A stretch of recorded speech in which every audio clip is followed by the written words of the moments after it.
Halo anak-anak, apa kabarnya kalian hari ini? Semoga dalam keadaan sehat selalu ya.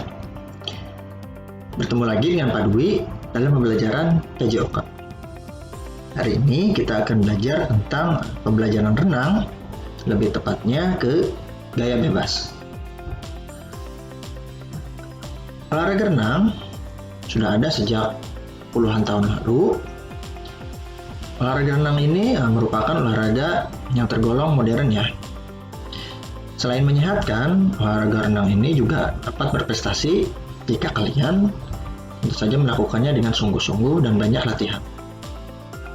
Selain mengharumkan nama sekolah atau instansi tempat kalian belajar, tentu saja dapat mengharumkan nama keluarga dan tentu saja diri kalian sendiri. Oke, kita langsung saja masuk ke dalam pembelajaran. Tujuan pembelajaran hari ini yaitu pertama, siswa mengetahui tahapan melakukan gerakan renang gaya bebas. Kedua, siswa mampu menjelaskan tahapan melakukan renang gaya bebas.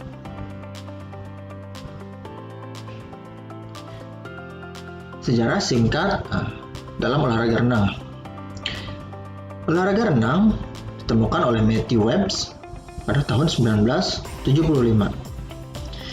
Dia sebagai orang pertama yang berhasil melintasi Teluk Inggris dengan berenang selama 21 jam. Pada 1896, olahraga renang semakin berkembang yang kemudian dimasukkan ke dalam perlombaan di Olimpiade Athena. Macam-macam gaya renang. Terdapat beberapa macam ya dalam olahraga renang. Gaya-gayanya sendiri itu yang pertama ada gaya bebas, kemudian yang kedua gaya dada, yang ketiga gaya punggung, keempat ada gaya kupu-kupu. Di sini salah ya, bukan kupu-kupu. Gaya bebas bukan berarti kalian harus kalian melakukan aktivitas renang ini sebebas mungkin ya, melainkan ada gerakan tertentu yang harus kalian kuasai. Yang pertama yaitu ada gerakan lengan dikayuh secara bergantian, kemudian posisi tubuh telungkup. Kemudian gaya dada, ciri-cirinya yaitu gerakan berenangnya tenang, kemudian tidak menimbulkan suara. Gaya punggung itu hanya hampir sama dengan gerakan gaya bebas, hanya saja posisi tubuhnya tidak telungkup, melainkan terlentang, yaitu dengan menghadap ke atas. Kemudian gaya kupu-kupu, gerakan ini kenapa disebut gaya kupu-kupu? Karena gerakan lengannya hampir sama seperti gerakan sayap kupu-kupu, yaitu membentang ke samping kanan dan kiri. Kemudian gaya kupu-kupu ini gerakan tangannya, kayuhan tangannya dilakukan secara bersamaan kiri dan kanan.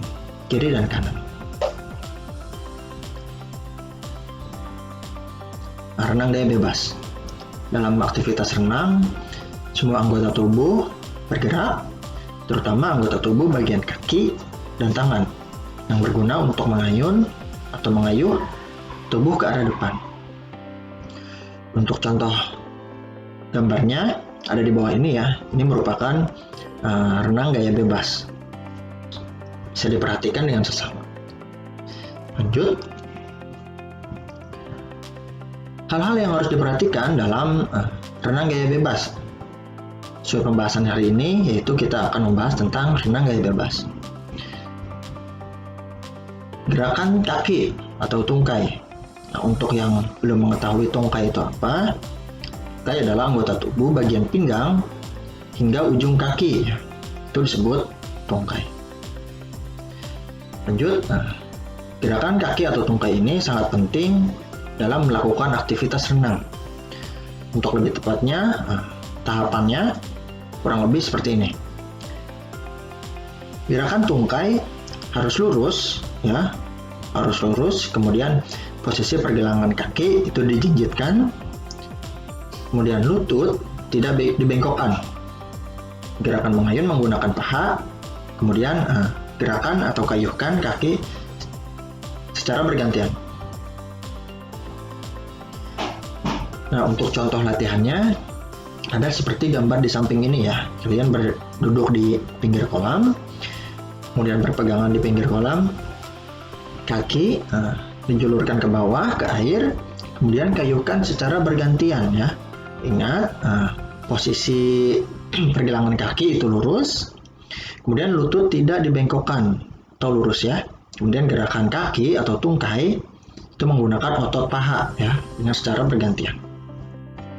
Seperti itu. Kemudian gerakan lengan pada renang gaya bebas.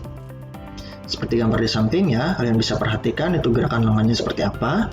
Itu berkayuh atau dikayuh secara bergantian.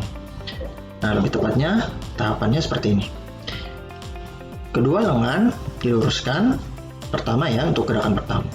Dua tangan diluruskan ke depan, sejajar dengan permukaan air. Kemudian, tarik lengan kiri atau kanan terlebih dahulu ke bawah air. Kemudian terus ditarik ke belakang. Kemudian, angkat lengan tersebut, kemudian lakukan dengan satunya lagi secara bergantian ya.